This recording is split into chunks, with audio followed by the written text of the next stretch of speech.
अलंकापुरी पुण्यभूमी पवित्र सीतेन गतो नराजा सुखा तया आठविता महापुण्यराशी परमादा श्री सद्गुरु ज्ञानेश्वर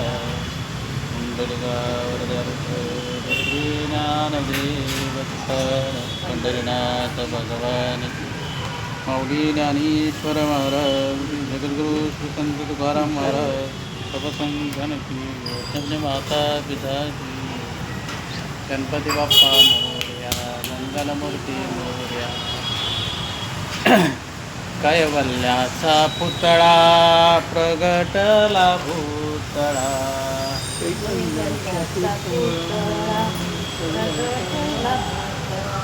चैतन्याचा जिवाळा ज्ञानोबा माझा चैतन्याचा जिव्हाळा साधकांचा मायबाप दर्शने हरे ताप साधकांचा मायबाप दर्शने हरे ताप सर्वभूते सुख रूप ज्ञानोबा माझा सर्वभूती सुखरूप ज्ञानी यांचा शिरोमणी बंद जो का पूजस्थानी ज्ञानियांचा शिरोमणी बंद चिंतकाचा चिंतामणी ज्ञानोबा माझा चिंतकांचा शिरोमणी चालविली जड भिंती हरली सांग याची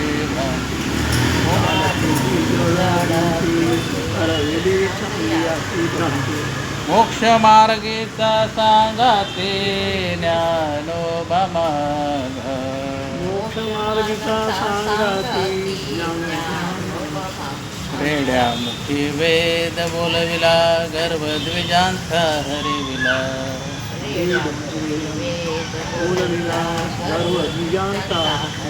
शांत रूप प्रगटला ज्ञानोबा माझा शांत रूप प्रगटला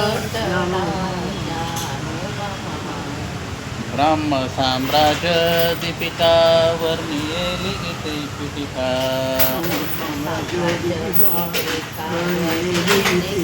विठोबाचा प्राण सखा ज्ञानोबा माझा विठोबाचा प्राण सखा गुरु सेवेला गे जाण शरण हे का जनार्दन गुरु सेवेलागी जाण शरण एका त्रिलोक्याचे जीवन ज्ञानोबा माझा त्रिलोक्याचे जीवन ज्ञानोबा साधकाचा माय बाप दर्शन हरे ताप साधकाचा माय बाप दर्शने सर्वभूते सुख रूप ज्ञानोबा माझा सर्वभूती सुखरूप ज्ञानोबा माझा. आज तारीख आहे 10 ऑगस्ट आहे की नाही 10 ऑगस्ट 2026. ज्ञानेश्वरी घरोघरी अर्थात ज्ञानेश्वरीची कार्यशाळा या कार्यक्रमात आपलं सर्वांचं स्वागत आहे. आजचा दिन विशेष असा आहे की आज आहे जागतिक सिंह दिन आहे. सिंह म्हणजे वर्ल्ड लायन डे आणि दुसरं आहे जागतिक जैव इंधन दिन म्हणजे निसर्ग संवर्धन आणि वन्यजीव संरक्षण यांच्यासाठी आजचा दिवस पाळला जातो. म्हणजे लोकांमध्ये जागृती तयार करणे, वन्य जे प्राणी आहेत त्यांच्याविषयी त्यांचंही संरक्षण झालं पाहिजे त्याच्यासाठी आजचा दिवस आहे. आणि आजचा श्लोक आपल्याला अभ्यास करायचा आहे 3 क्रमांकाचा श्लोक आहे. म्हणजे अध्याय क्रमांक 4 आणि श्लोक क्रमांक 3. बघा मी बोलतो माझ्या मागे आपण म्हणायचं. भेटला सगळ्यांना तिसरा क्रमांक? स एव हां. स एवायं मया तेद् म्हणा. स एवाय मया तेद्य स एवायं मया तेद् स एवाय मया तेद्य योगः प्रोक्तः पुरातना. योगः प्रोक्तः पुरातनः योगः प्रोक्तः पुरातना. योगः प्रोक्तः पुरातनः भक्तोऽसि मे सखा चेति.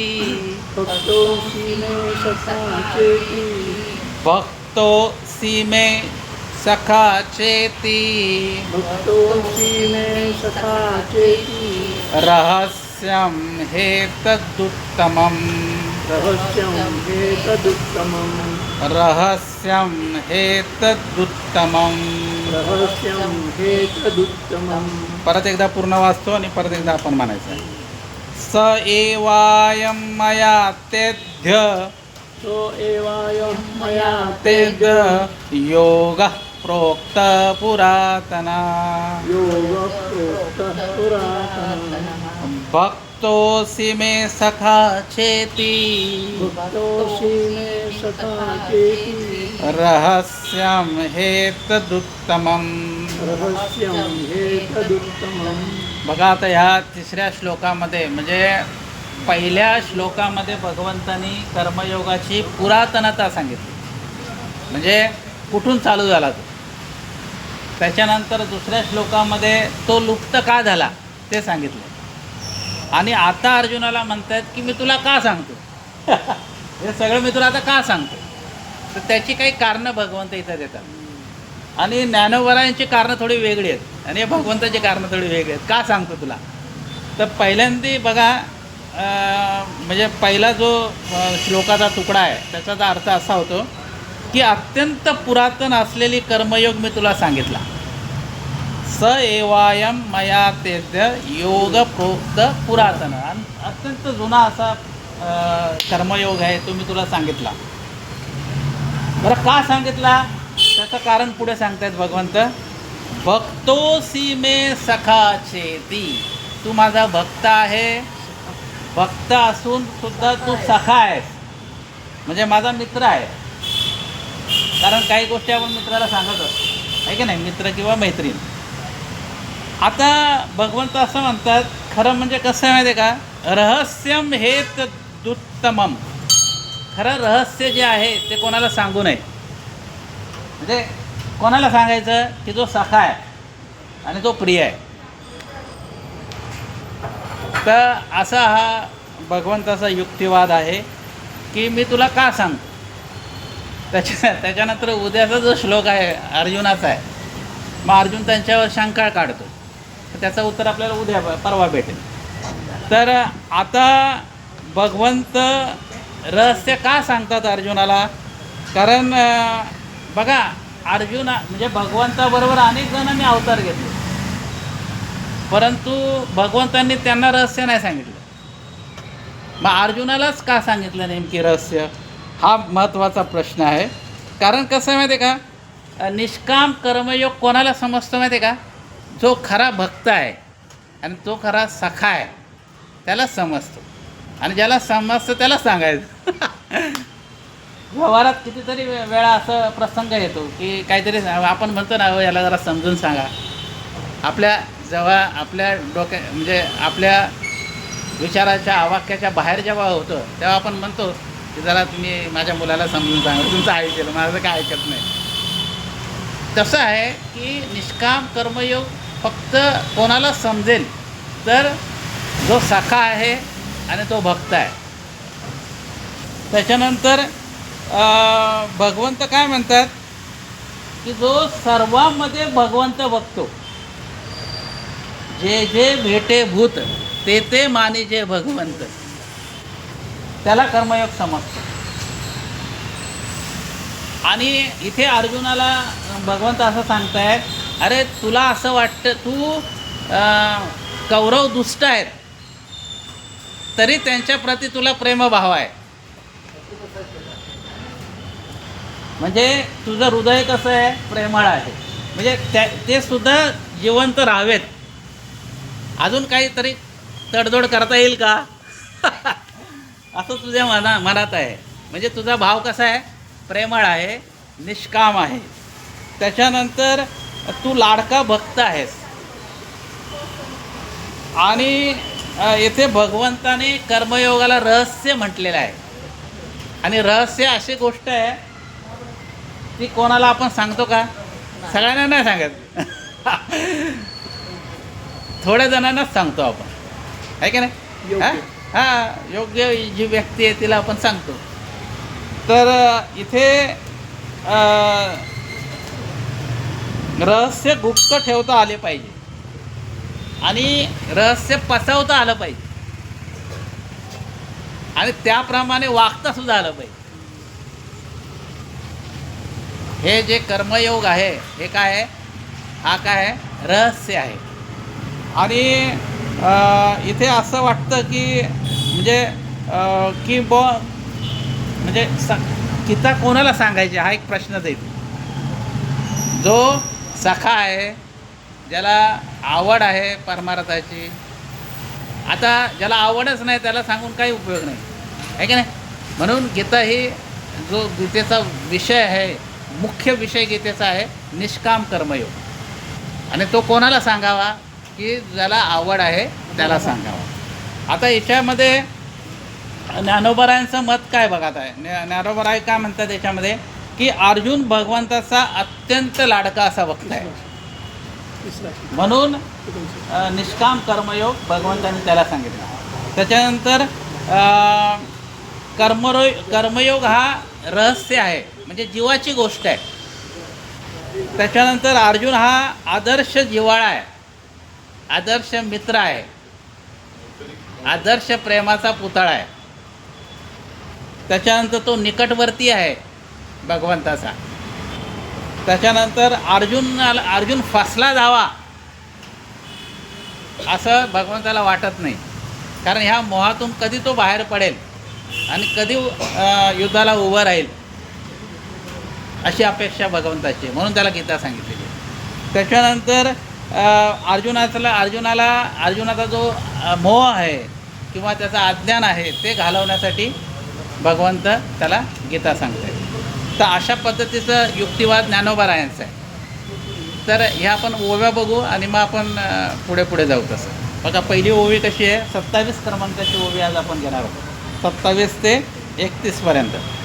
बोला, मी म्हणतो तसं माझ्या मागे म्हणा. तोची हा आजी आता तुझ प्रती कुंती सुथा सांगितला आम्ही तत्वता भ्रांती न करी. अरे अर्जुना, तुला मी कुंती सुता, अर्जुना तुला मी हा जो कर्मयोग सांगितला, आता तू याच्याबद्दल भ्रांती करू नकोस, म्हणजे याच्याविषयी चुकीची समजूत घेऊ नकोस, कारण तू विश्वास ठेव माझ्या बोलण्यावर.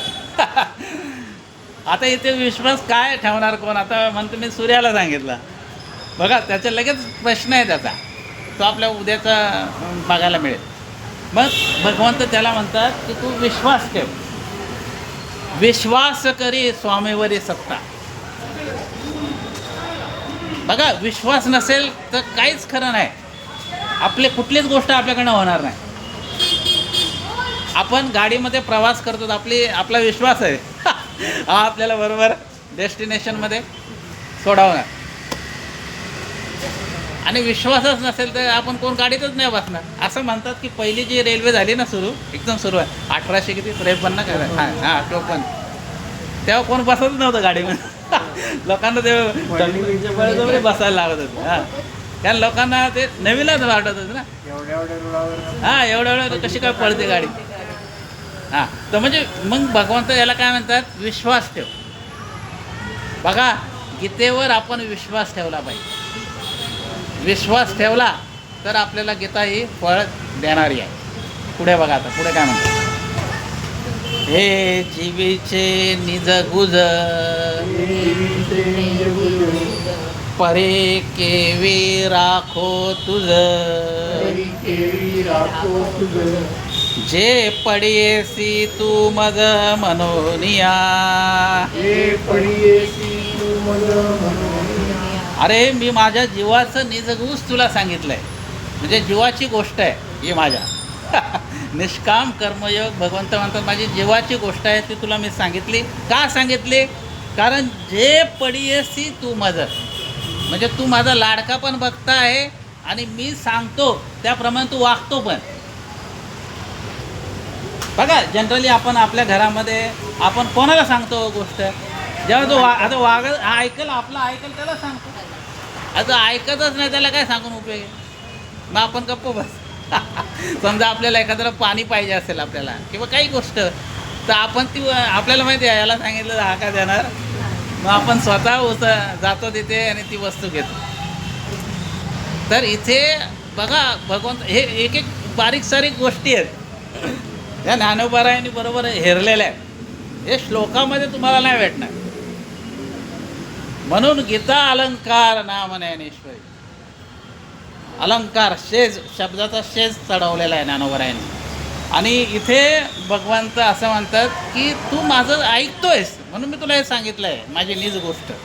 पुढे बघा आता पुढे ज्ञानोबाराय अर्जुनाचा स्वभाव सांगतात. कसा आहे अर्जुन? तू प्रेमाचा पुतळा, भक्तीचा जिव्हाळा, मैत्रयाची चितकळा धनुर्धरा. बघा अर्जुनाविषयी तुम्ही ही ओवी पाठ केली ना, ही ओवी पाठ करण्यासारखी आहे. याच्यामध्ये 3 शब्द आहेत फक्त, पुतळा, जिव्हाळा आणि चितकळा. अर्जुन काय आहे? प्रेमाचा पुतळा आहे. बस प्रेम, प्रेम म्हणजे निस्वार्थी प्रेम, हे फक्त अर्जुनाने करावं. त्याच्यानंतर तो काय आहे? तो भक्तीचा जिव्हाळा आहे. जिव्हाळा म्हणजे स्नेह आहे. त्याच्यानंतर मैत्रीची चितकळा आहे. चितकळा म्हणजे चैतन्य. बघा मित्र सखा कोणाला म्हणतात? जो निस्वार्थी प्रेम करतो त्यालाच मित्र म्हणतात. नाही तर मला काय भेटेल, माझा काही फायदा आहे, स्वार्थी प्रेम स्वार्थीला प्रेम म्हणता येणार नाही, आहे की नाही? हां म्हणजे बघा इथे असं आहे, असं इथं म्हणता येईल की गीता सांगण्यासाठी बघा सांगणाऱ्याचे पण काय नियम आहेत हे ज्ञानोबारांनी पुढे पुढे सांगितलेलं आहे. पण ऐकणाऱ्याचे नियम सांगितले तिथे. तो कसा पाहिजे? जिव्हाळा पाहिजे त्याच्यामध्ये.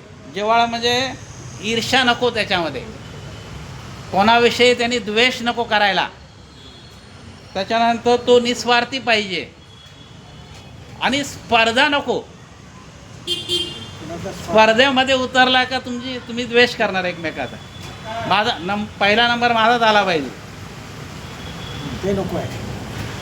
हां तुम्ही स्पर्धेत उतरा, मग काय नंबर येऊ का नाही येऊ, आला तर आला, चांगलीच गोष्ट आहे, पण आलाच पाहिजे ही भूमिका नको. पुढे बघा आता परत अर्जुनाचं एक म्हणजे वैशिष्ट्य सांगतायत. तू अनुसंगाचा ठाव, आता तुझ काय वंशू जाओ, जरे संग्रामारूढ झालो आम्ही. तू अनुसंगाचा ठाव. तू कोण आहेस माहिती आहे का? तू निकट संबंधीचे ठिकाण आहे. त्याच्यानंतर तू आता तुझं काय वंशू जाओ, म्हणजे तू फसला नको जायला पाहिजे. तू आता तुझी फसवणूक होता कामा नाही, म्हणून तुला मी निष्काम कर्मयोग सांगतोय. आणि जरीही आता परिस्थिती युद्धाची आहे, म्हणजे हे सांगण्याचं ठिकाण नाही परंतु तुझा मोह जाण्यासाठी मी तुला निष्काम कर्मयोग सांगतोय असं भगवंत म्हणतात. पुढची ओवी बघा. तरे नावे कहे सहावे, गाजा बज्जही न धरावे, परे तुझे अज्ञानत्व हरावे लागे आधी. आता भगवंत अर्जुनाला म्हणतात, अरे ते क्षणभर राहू दे, आता मी तुला गीता का सांगतो बघा. का ज्ञानावराची बघा काय कल्पना आहे. गाजा बज्जही न धरावे. मला काय माझा गाजावाजा नाही करायचा आहे. मी जगात गुरु आहे. श्रीकृष्ण कृष्णम वंदे जगद्गुरुम. हे त्यांनी नाही म्हटलंय, हे लोकांनी म्हटलेलं आहे. आणि लोकांनी म्हणावं किंवा माझ्या जगामध्ये माझी प्रसिद्धी व्हावी याच्यासाठी मी गीता सांगितलेली नाही आहे तुला. फक्त तुझं अज्ञानात्व गेलं पाहिजे. तुझं अज्ञानात्व जाणं हाच गीतेचा काय आहे, एक उद्देश आहे. म्हणजे गीता तुमच्या आमच्यासाठी कशासाठी आहे, आपलं अज्ञान जाण्यासाठी. बहुतेक प्रॉब्लेम जे प्रश्न आहेत ना, हे अज्ञानातूनच निर्माण होतात. वास्तविक तो प्रश्न नसतोच, ते अज्ञान आहे. म्हणून आपलं जर का अज्ञान जायचं असेल तर आपण गीतेचा काय केलं पाहिजे, गीतेचा ज्ञानेश्वरीचा अभ्यास केला पाहिजे. आता हे सगळे 3 श्लोक भगवंतांनी सांगितले. पहिल्या श्लोकामध्ये गीतेचं म्हणजे मी निष्काम कर्मयोग किती पुरातन आहे, मी सूर्याला सांगितलं असं सांगितलं. नंतर तो लुप्त का झाला ते सांगितलं. आणि आता हे निज गोष्ट तुला का सांगतो हे सुद्धा सांगितलं. आता हे 3 श्लोक अर्जुनाने ऐकले आणि त्याच्या डोक्यामध्ये प्रश्न उत्पन्न झाला. तो आता आपण उद्या बघू. कुंडलिका वरदे हरिविठ्ठल श्री ज्ञानदेव तुकाराम पंढरीनाथ भगवान माऊली ज्ञानेश्वर महाराज जगद्गुरु श्री संत तुकाराम सर्वसंत माता पिता गणपती बाप्पा मोर मंगलमूर्ती. आता विश्वात्मके देवी एवे भाग्यज्ञ तोषावे तोषोनी मद द्यावे पसाय जाणे हे खळांची व्यंकटे सांडो दया सत्कर्म रती वाढो भूता परस्परे पडो मैत्र जीवाचे दुरिताचे तिमिर जावो सूर्य पाहो जो जे वांछिल तो ते लाहो प्राणी जात वर्ष सकळ मंगळी ईश्वर निष्ठांचे मांदियाळी अनवरत भूमंडळी भेटुतुता तला कल्पतरुंचे अरव चेतना चिंतामणीचे गाव बोलते जे अर्णव पियुषांचे चंद्रमे जे अलांछन मार्तंड जे दापहीन ते सर्वाई सदा सज्जना सोयरे होतु किंबहुना सर्वसुखी पूर्ण होनी ते लोकी भजते दो आदिपुरुषी अखंडित आणि ग्रंथो विजय विशेष लोकीये दुष्टादुष्ट विजय हो आवेजे एत मने श्री विश्वेश्वराहो हा होईल दान पसाहो येणे वरे ज्ञान देव सुखिया झाला येणे वरे ज्ञान देव सुखिया येणे वरे ज्ञान देव सुखिया. हरि ओम शांती शांती.